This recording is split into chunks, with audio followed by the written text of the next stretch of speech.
ꯄꯥꯛꯄ ꯍꯥꯏꯕꯁꯤ ꯃꯤꯄꯨꯝ ꯈꯨꯗꯤꯡꯃꯛꯅ ꯂꯣꯏꯅ ꯄꯥꯝꯅꯩ ꯑꯗꯨꯕꯨ ꯃꯥꯏ ꯄꯥꯛꯄ ꯍꯥꯏꯕꯁꯤ ꯇꯔꯥꯏꯅ ꯑꯣꯏꯔꯛꯄ ꯅꯠꯇꯦ ꯃꯁꯤꯗ ꯆꯥꯡ ꯅꯥꯏꯕ ꯍꯣꯠꯅꯕ ꯀꯟꯕ ꯅꯤꯡꯍꯟꯅꯗꯕ ꯆꯪꯏ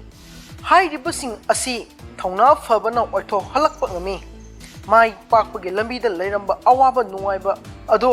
ꯃꯥꯌꯣꯛꯅꯕꯒꯤ ꯂꯝꯕꯤ ꯄꯤꯔꯤꯕ ꯑꯗꯣ ꯊꯧꯅꯥ ꯐꯕꯅꯅꯤ ꯃꯁꯤꯅ ꯃꯤ ꯑꯃꯒꯤ ꯃꯅꯨꯡꯗ ꯂꯣꯠꯇꯨꯅ ꯂꯩꯔꯝꯕ ꯄꯥꯡꯒꯜ ꯑꯗꯨꯕꯨ ꯃꯄꯥꯟꯗ ꯄꯨꯊꯣꯔꯛꯏ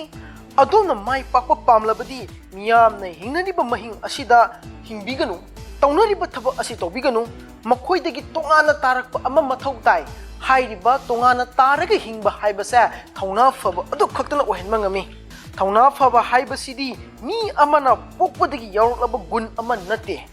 ꯃꯁꯤꯗꯤ ꯑꯩꯈꯣꯏꯅ ꯁꯦꯝꯒꯠꯄ ꯃꯊꯧ ꯇꯥꯏ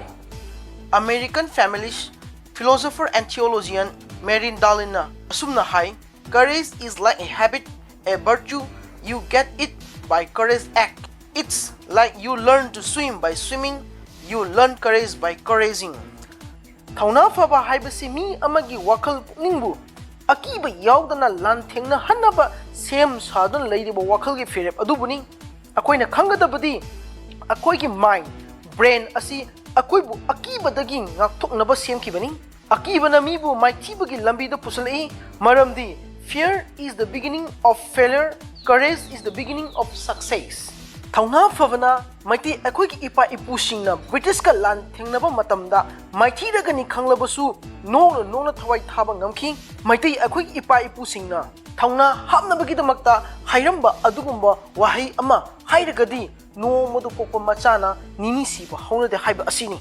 masidi mi amagi manungda yauriba daita puba ngambagi pangal challenge face toba ngambagi shakti aduga akiba bol lapna inthokpa ngambagi pambai adubu akoina thawna fabani haina lone thawna faba yaudana akoina fai haina lawrokpa warep amabu khong thangdoktuna tohanba ngamde masidi pukning sondharakpa matamda amuk hanna pukningbu thawgattuna ꯊꯕꯛꯇꯣ ꯇꯧꯅꯕ ꯄꯥꯡꯒꯜ ꯄꯤꯔꯤꯕ ꯑꯗꯨꯅꯤ ꯑꯩꯈꯣꯏꯒꯤ ꯊꯧꯅꯥ ꯐꯕꯅ ꯑꯇꯣꯞꯄꯕꯨ ꯄꯨꯛꯅꯤꯡ ꯊꯧꯒꯠꯄꯤ ꯍꯥꯏꯕꯁꯤ ꯀꯥꯎꯒꯅꯨ ꯑꯗꯨꯅ ꯅꯤꯡꯁꯤꯡꯕꯤꯌꯨ ꯊꯧꯅꯥ ꯌꯥꯎꯗ꯭ꯔꯒꯗꯤ ꯑꯩꯈꯣꯏ ꯀꯔꯤꯒꯨꯝꯕ ꯑꯃꯠꯇ ꯃꯥꯏ ꯄꯥꯛꯄ ꯉꯝꯗꯦ